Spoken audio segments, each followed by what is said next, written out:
Okay, another little sort of divergent lesson here. This is something I was just thinking about today, and I thought I'd maybe talk to you guys about it.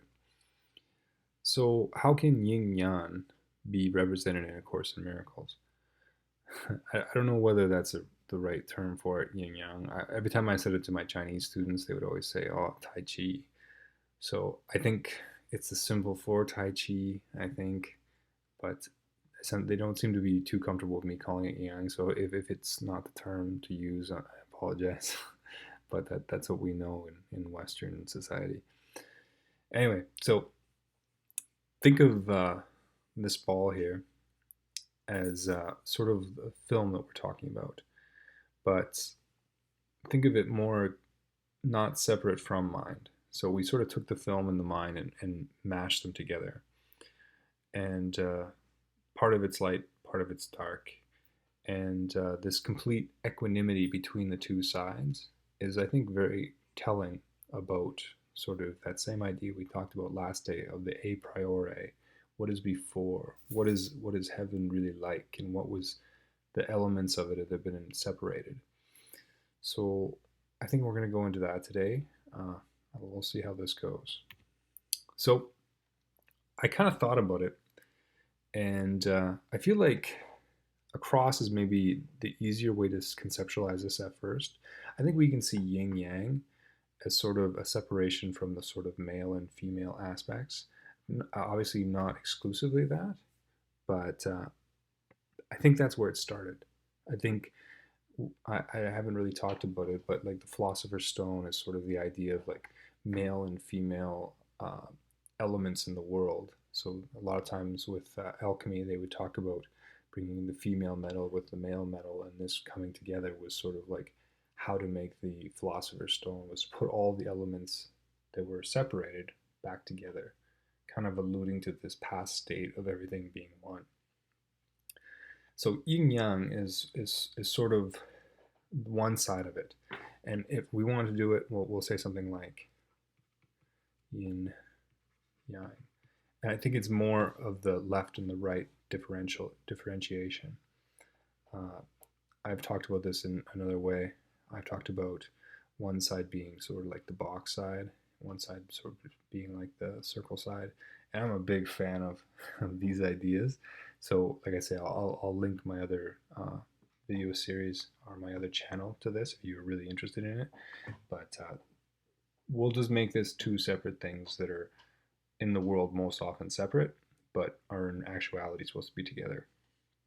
And I think that the other one that's important, though, if we look at these crosses, is sort of the vertical. And it wasn't really my intention to make this more about this one, but I think this would tie everything together. I feel like the vertical represents the split with God. So, how everything is split into these fours. So, a circle, like often they would show this sort of the quadrant system and a big circle that showed the seasons, right? And this would be the sort of wheel of life kind of thing.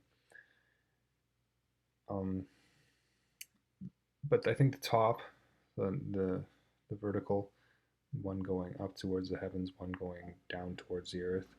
This is the hierarchy of God being above, and then this side being us, what's supposed to be us. But if we believe we separated ourselves from, it's going to just be an orientation of higher and lower. So we may have thought we replaced ourselves at the top of this, and that's something that has been alluded to. I'm not going to say that's 100% for sure, but this is an idea that we can at least kind of conceptualize here.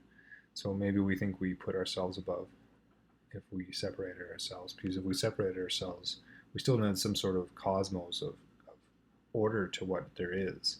And I know a lot of us believe in this sort of chaos principle that is the world, but I think most of us, if we're on this path, at least invite the idea of there being a hidden cosmos in the chaos, which is actually, I think, a Carl Jung quote. And the horizontal is a split with equality. So yin and yang were part of two of the same things, but one side, as we've talked about, is always kind of fighting over the other one. are fighting with the other one.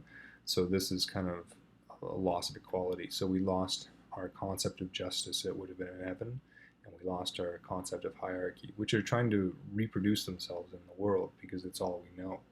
These things are all we know, but we're trying to do this sort of offshoot of it on our own, trying to meet the terms of our own existence. We have terms of our own existence that were set by God and set by God's will, but we can't do it without these things. So we try to recreate them in this world. And then I wrote here, truth and innocence is lost consequentially. So because of all this stuff, we think we separated these parts. We've lost both truth and innocence. And I say innocence is probably more lost here. I mean, these two sides fight each other, so that I think innocence would be lost there as well. But our belief that we've separated ourselves, and the human body is really the symbol of separation, and of course we'll say that a lot, is a symbol of separation. So it's sort of this person away from that main mirror that is obviously separate, that thinks it has private thoughts, that thinks it is on its own, that thinks that it's pushed around in the world like a leaf in the wind. And this is obviously not true. But anyway, this was just kind of a random thought of the day. I like it, but you guys can give me feedback if you like.